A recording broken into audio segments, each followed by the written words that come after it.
3 persone, sì, non molti.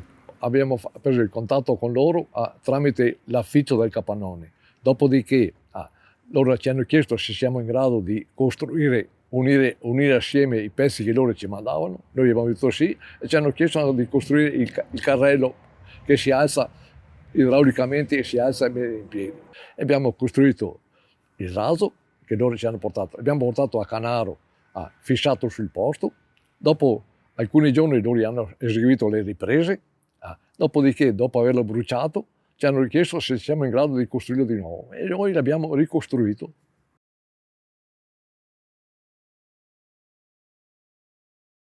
Nessuna difficoltà perché è il nostro mestiere.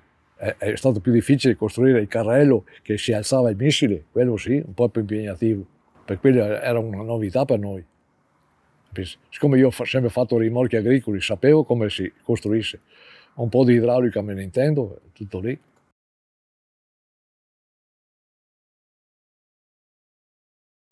Dove abbiamo piazzato noi là, sì, abbiamo visto tutto là. Quello che hanno preparato molte bombole di ossigeno per far l'aria.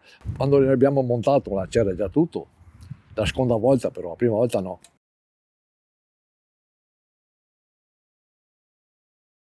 La gente era un po' entusiasta, invece la gente vicino era curiosi, cioè anche qui in paese, l'abbiamo messo qui fuori alcuni giorni, tutti quanti chiedevano informazioni di cosa stavo facendo.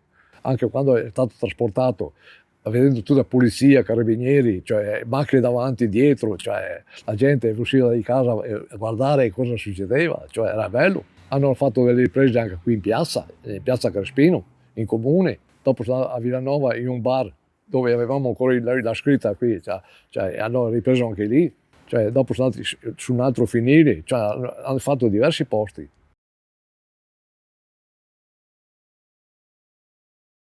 Abbiamo costruito prima il telaio, un telaio rotondo e dopo rivestito in lamiera tutto quanto, perciò ho esperienza sul settore della lavorazione del ferro. Là sul posto abbiamo montato sopra la base, abbiamo da verticale così abbiamo raddrizzato e fissato in opera verticale. Abbiamo lavorato con loro quasi un mese e mezzo, da quando ho iniziato a quando hanno finito.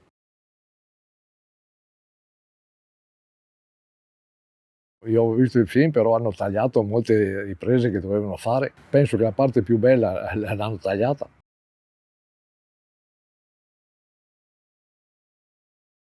No, l'hanno lasciato perché avanzava un po' di soldi.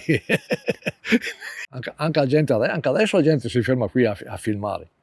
Sì, addirittura l'altra settimana ho stato lì quasi 2 ore, 2 persone a fare fotografie. Cioè anche adesso attualmente si ferma sempre gente.